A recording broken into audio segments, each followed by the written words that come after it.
I don't want to ruin my eyelash. Thank you. Okay, here we are. I'm gonna just rearrange some of this stuff just a little bit, sorry. Ugh, we're here, I'm fine.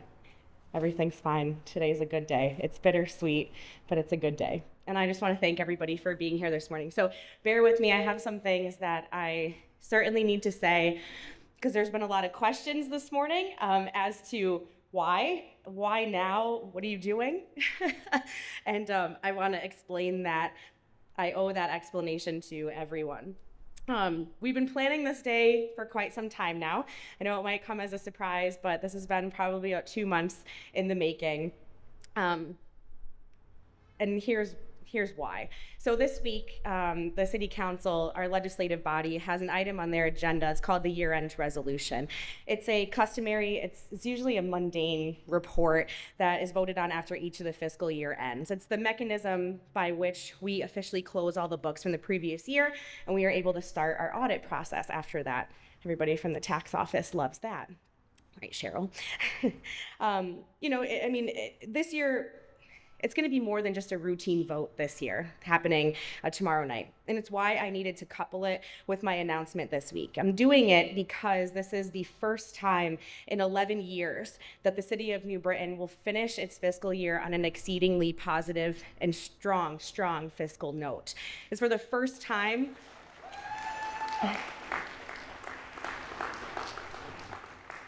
It'll be the first time that we're able to show our community that New Britain's finances are not only structurally solvent, but they're strong, they're stable, and they're saving for tomorrow. And everybody knows my story here. Over the last 11 years, every single decision that I have had to make, every budget, every union negotiation, every consolidation, every debt restructuring, every credit rating agency presentation, every mid-year review, every move we had to make was centered around the fact that our city never had enough money to pay our bills. And I'm proud to say that that's not true anymore. For the first time in 11 years, the city's closing out a fiscal year where we have made payroll seamlessly. We've made our debt payments. We're keeping our obligations to our employees and retirees. We're fully funding our pension and healthcare systems.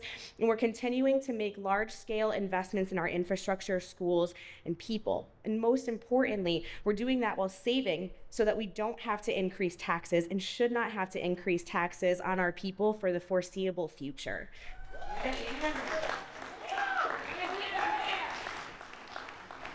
And people are going to ask, right, how did we do it? And two immediate things come to mind. One, it's the confluence of the city actively and aggressively managing its finances. And two, the never-ending pursuit of state and federal funding, which have allowed us to continue making these tremendous investments in the city with only minor budgetary impacts. And as I wrote these remarks, I thought about the amount of sleepless nights that I've had thinking about how to save money and how to increase revenues. I thought about the hours spent in the mayor's conference room scouring through line items of each budget. I thought about the dozens of PowerPoint presentations, the endless preparation of trying to impress our investors, all while having tumultuous times with our staff and some pretty unfriendly political environments.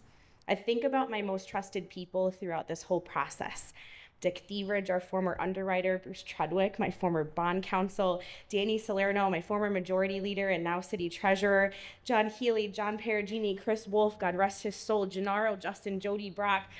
I don't know if I ever did a good job telling the story to the public because I never wanted people to worry. And I think that that's a fundamental characteristic of a leader. You never want people to worry. You just want them to know that you've got it under control and that you're going to handle it. When I first took office in November of 2013, New Britain was at a precipice. Years of spending beyond our means had brought the city to the brink of bankruptcy. We were this close to having to turn the keys over of our finances to the state of Connecticut. Those times when we weren't going to make payroll, we had to issue tax anticipation notes because we weren't going to have enough money to pay our bills. There were times where I scratched my head thinking, how could anyone let some of these things happen? How could we get to this point? Is it even financial malfeasance? I'm still shocked to this day that those things were allowed to happen.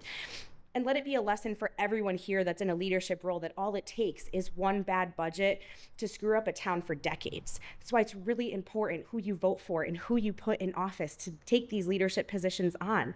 And in the beginning, I surrounded myself with municipal finance professionals.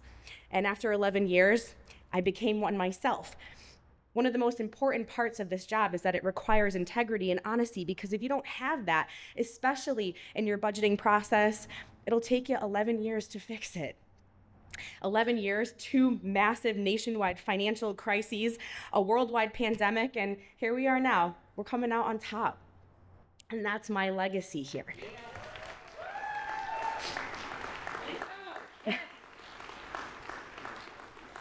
There are certainly some who have been critical of my efforts, but I sincerely doubt they'd ever be able to do what we've done here over the past decade. It's a legacy that I'm proud to leave behind for whoever comes next to lead our city. It's a legacy that will be talked about for many years to come, and a legacy that I will be turning over to a new mayor next year. I'm here today, obviously, to share with you that I will not be running for mayor of the city of New Britain in 2025. After 12 years, we've completed our mission here. This is not easy for me, as I'm sure you can imagine, but I stand here with an immense sense of pride, knowing that this legacy will live on, that this era will set our city's government on a better path for our future. And that was the goal the entire time, to leave our city better than I found it, to grow our communities, to reignite that spark that New Britain once had, and we did it. We've changed New Britain from a financial charity case to a financial role model for other Connecticut cities. We've rebuilt or are rebuilding 4 entire school facilities, Gaffney, Smalley, Chamberlain, Holmes, but it's not just the bricks and mortar in our school system, it's about what happens inside of those schools. And I couldn't stand by and allow another generation of kids to go through a school system that was rated at the bottom. So I became a fierce and vocal advocate for improving the quality of public education. Ended me up on the Board of Regents for higher education too, but that's another story for another time.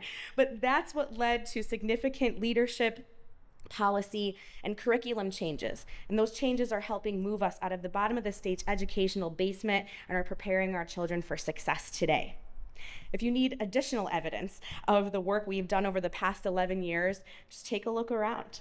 I've led the transformation of our downtown, paved the way for development projects in every corner of the city. In addition to the nearly $45 million spent implementing our Complete Streets Master Plan, we're witnessing an influx of private development like the likes of which hasn't been seen in decades. Notable projects over here like the Brit, the High Railer, the renovation of Mount Pleasant that's happening. These are projects that are focused on providing affordable housing, and affordable housing for seniors too, like the Ellis Block at 321 Ellis Street, all geared towards 55 and over. Right now, there's over $235 million in private development dollars that are pouring into this city to help make our vision a reality. Private development dollars. So for everything you hear about all the grant money and the state money that we take, there's twice as much going into here coming from private people. Our city's parks and green spaces are world class, but a decade ago, many had fallen into disrepair, and we made the wise choice to invest in them. Over the past 11 years, we've made significant upgrades at Osgood Park, Stanley Quarter, Chesley, AW, just to name a few. We've touched almost every park in this community. These projects have provided a direct and palpable improvement in the quality of life for residents in all our neighborhoods. But while the successes on critical issues like our finances, schools, housing, parks, roads, water and sewer systems, and public safety are all important, nothing has been closer to my heart than the work we've done to combat the issues of homelessness and addiction in New Britain. The city's opioid task force, the homeless plan, and the local prevention council have all been brought together under that umbrella of a new program that we created called New Britain Recovers. And it continues New Britain's tradition of compassionate service and care for those who have encountered difficult struggles in their lives and who need a helping hand up. New Britain Recovers is that consortium of individuals, organizations, and community resources that provide services in these critical areas, and they're more important today now than ever.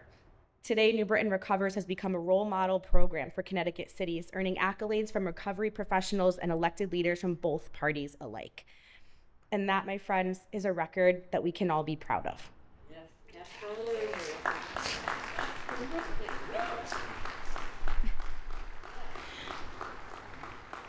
Now, of course, I'm not walking away at this very moment. I still have over a year's worth of work to complete, and my foot will remain on the gas pedal until our final day here. But at this time, it's only fair that I announce my intentions to all of you that, so for the first time in 11 years, instead of prioritizing our city's future, I can prioritize my own. And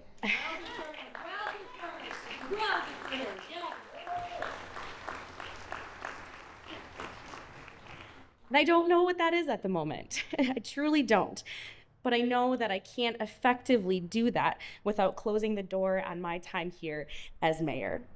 I was 26 years old when I got elected. I'm still 26. I was elected at 26 years old, and this city took a huge chance on me and my team, and we didn't shrink from that challenge. Along the way, I grew just as much as our city has and as our city did. I mean, figuratively and quite literally, for every new development in the city, there was a new development in my life. Getting married, thank you for everything.